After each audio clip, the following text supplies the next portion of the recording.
I think there is a kind of consensus that the same model that has brought China to this position in the last 35 years is a model that was getting into some difficulties in terms of sustainability. So I think that what the Chinese leadership is trying to do is precisely to think of a sustainable model of growth for the next 35 years, for the next decades. I think the government and the authorities have starting to do the most important, which is the same thing that we the same path that we did in the West, which is recognizing that there is a problem. This is the first step that is very important, because the needs for growth, the needs for economic development, sometimes make people kind of knowing there is a problem, but in a way trying to look the other way because they set their priorities on growth. And I think in the latest decisions from the leadership in China, which were translated also in the third plenum decision, you can see that the problem is going to be addressed.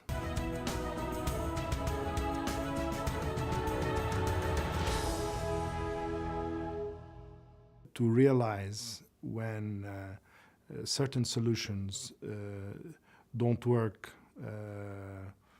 as well as in the beginning, as efficiently as in the beginning, to have the courage to adapt, to try something else. This idea 30 years ago of trying some bubbles with the special economic zones where other things could be tried out, other way of doing the conduction of economy, to try something new and to see if it can be applied. This is a tremendously demonstration of the pragmatism of Chinese successive leaderships.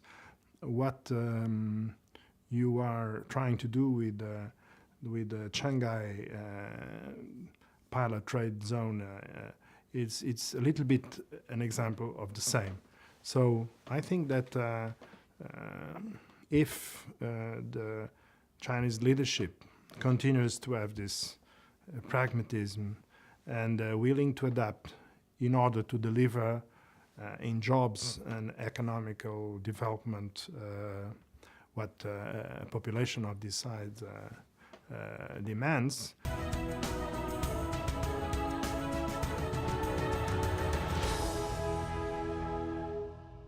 Well, I can understand in a way and relate in the sense that as a Portuguese, we have a sense of history.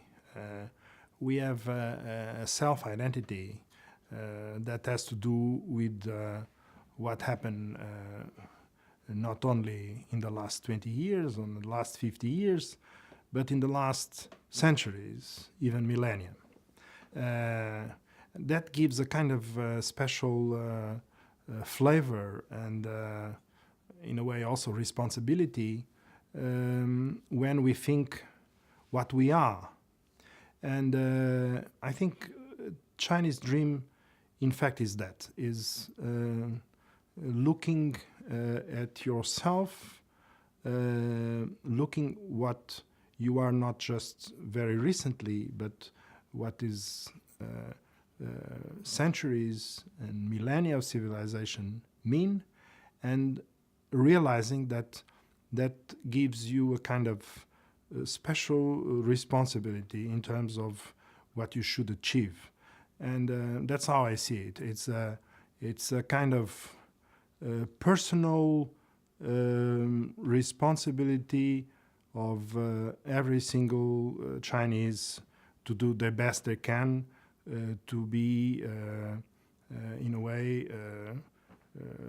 to deserve being part of such a respectful and rich history.